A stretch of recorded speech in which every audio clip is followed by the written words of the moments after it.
ඒහා බැඳුණු අපරාධ ජාලය ඉතාමත් විශාලයි. අපිට මේ මතු පිට පේනවට වඩා මේ ව්‍යසන විශාල ගැඹුරුයි. අපේ රටේ සිද්ධ වෙන විශාල සමාජ කඩාවැටීම් පිටිපස්සේ මේ මත්ද්‍රව්‍ය සහ ඒහා බැඳුණු අපරාධ ජාලයේ සම්බන්ධතාවයන් තියෙනවා. අපි ගත්තොත් ළමා සහ කාන්තා අපරාධ ඒවත් වර්ධනය වීම මේ මත්ද්‍රව්‍යත් එක්ක සම්බන්ධ වෙලා තිබෙනවා.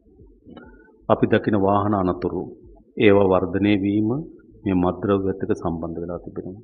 අපි දකින අල්ලස දූෂණය රාජ්‍ය යාන්ත්‍රණයට පැතිරලා තියෙන එක දේශපාලන අධිකාරිය වගේම මත්ද්‍රව්‍ය ජාලයේ පංගුකරුවන් මේ රාජ්‍ය යාන්ත්‍රණයේ සැලකිත පංගුවක් ගිලගෙන තිබෙනවා.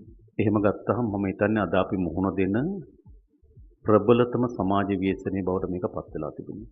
ඒක කිසිදු ભેදයක් නැතුව ගමද නගරයේද කියලා ભેදයක් නැහැ. සිංහල දෙමළ මුස්ලිම් බර්ග මැලේ නේද? එහෙම ભેදයක් නැහැ. ප්‍රාදේශීය ભેද නැහැ. කිසිදු ભેදකින් තොර මේක සෑම ක්ෂේත්‍රයකම විශාල ව්‍යසනයක් දක්වා පැතිරලා තියෙනවා. ඒක අපි සාමාන්‍ය රාජ්‍ය පවත්වාගෙන යන යාන්ත්‍රණයක් අඩපණ කිරීමට සමත් වෙන දක්වාම මේක වර්ධනය වෙලා තියෙනවා. අපි අද ගම්වල නගරවල ගිහිල්ලා සාමාන්‍ය පුරවැසියන්ගේ ජීවිත බැලුවොත් ඒ ජීවිත විශාල ප්‍රමාණයක් කඩා වැටෙන්න මේ මත්ද්‍රව්‍ය බලපාලා තියෙනවා. පවුල් ආරවුල් ඇති වෙන්න, දරුවන් අනාථභාවයට පත් වෙන්න, ගැටුම් නිර්මාණය වෙන්න සැලකිය යුතු සමාජ කේතවාදී. ආර්ථික පැත්තෙන් බැලුවොත් අපි සැලකිය යුතු වැයබරක් මේක දරනවා.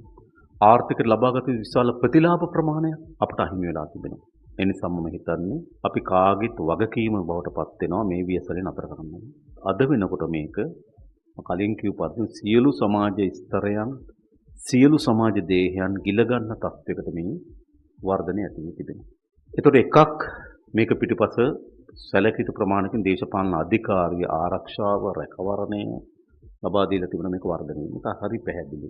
ඒ වගේම සමහර ඉහළ රාජ්‍ය නිලධාරීන්ගේ සබඳතාවයන් ආරක්ෂණයක් මේවට තිබිලා තියෙනවා. මේක වර්ධනය වෙන්නේ. මම හිතනවා අපිට දේශපාලන අධිකාරිය ඉහළ රාජ්‍ය යාන්ත්‍රණ සැලකිත ප්‍රමාණයකින් මේකට එරෙහිව කටයුතු කරන්න සූදානම් වෙලා ඒක අවස්ථාවක්. අනෙක් අවස්ථාව තමයි අපි පොලිසිය සහ අපි බුද්ධ්‍යංශ ආරක්ෂක සේවාවන් විසින් සැලකිත ප්‍රමාණයකින් මේක අඩපණ කිරීම සඳහා වසන ප්‍රවේශය ආරම්භ තියෙනවා.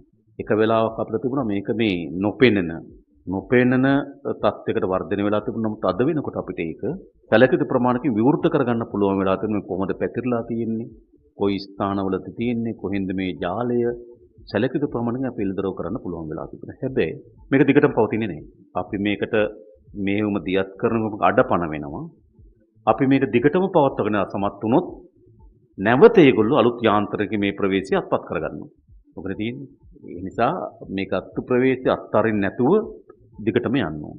අපිට පැති කීපයක වැඩ ටිකක් තියෙනවා කියලා අපි හිතනවා. එකක් මේ ක්‍රියාවලිය අත්අඩංගුවට ගැනීම සහ මර්ධනය කිරීම සඳහා යන යාන්ත්‍රණයක් අපිට අවශ්‍යයි. අනිත් එක මේක හුදකලා ලෙස අපි හිතන්නේ නැහැ අපිට මේ රාජ්‍ය යාන්ත්‍රණයට පමණක් කළ හැකියි කියලා. මේ සඳහා විශාල මහජන තෙරපුමක් මහජන අවධානයක් අවශ්‍යයි. මොකද අපේ ආරක්ෂක අංශවලට සමහර ඒවාට හැංගිලා හිටියට මේ ලොක් ගමේ හැංගිලා නැහැ. මේ දන්න අය. ගමට ගියොත් දන්නවනේ කොයි ගෙදරද කවුද කියන දන්නවා. එතන මේගොල්ලෝ තවදුරටත් මේ සැඟවුණු අය නෙවෙයි. ඒ නිසා මේකට විශාල මහජන තෙරපුමක් අවශ්‍යයි එක පැත්තකින්.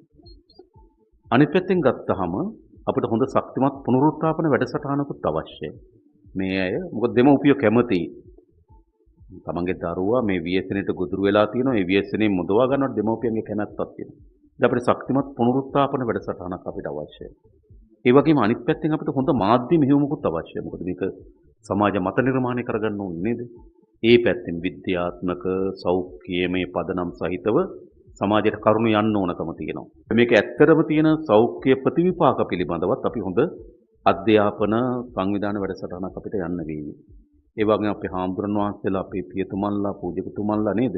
ඒ ආගමික අවස්ථාවල ජනතාව රැස් වෙන තැන්වල මේ පිළිබඳ මතවාදී කොට නගන්න. මේ ආදි අර පැතුරුණු බහුවිධ යාන්ත්‍රණයක් අපි මේකට කරොත් මේක වටන්න පුළුවන්. පොලිසිය සහ ආරක්ෂක හමුදාවන්ගේ පමණක් ක්‍රියාකාරීත්වයෙන් මේක බිඳ වටන්න බෑ. දේශපාලන අධිකාරී වමනාවෙන් පමණක් මේක බිඳ වටන්න බෑ. මම අර කලින් සඳහන් කරපු ශේත්‍ර ගණනාවම ආවරණය වෙන්න මේ වැඩේ අපිට ඉස්සරහට ගෙනිච්චොත් මේක අපිට බිඳවට්ටන්න පුළුවන්කම තිබෙනවා. ඉතින් ඒ සඳහා තමයි අපි හිතුවේ අදහස් අරගෙන ඒ ශේෂ්ත්‍ර නියෝජනය කරන ඒ ආගමික නායකතුමන්ලා ඊට පස්සේ විවිධ බහුජන සංවිධාන නියෝජනය කරන මහත්වරුන් මීට අදාළ රාජ්‍ය යාන්ත්‍රණ ඉහළ කණ්ඩායම් එකතු වෙලා ජාතික සභාවක් හදන්න ඕන කියලා. අඛණ්ඩව මේ පිළිබඳ අවධානය යොමු කරමින් මතුවෙන ගැටලු කතා කරගත් යෝජනත් එක්ක මේක අපි ඉස්සරහට යන්න අඛණ්ඩව යන්න ඕන. අවුරුදු කිහිපයක් යයි. නමුත් අපි නොහරින වැඩසටහන මේකට දියත් කරන්න ඕනකම තිබෙනවා. අර සක්‍රීය වැඩවලට මැදිහත් වෙන යාන්ත්‍රණයකුත් අපි සකස් කරගමු. එහෙම කරගත්තොත් මට හිතෙන්නේ අපිට මේක සාර්ථකව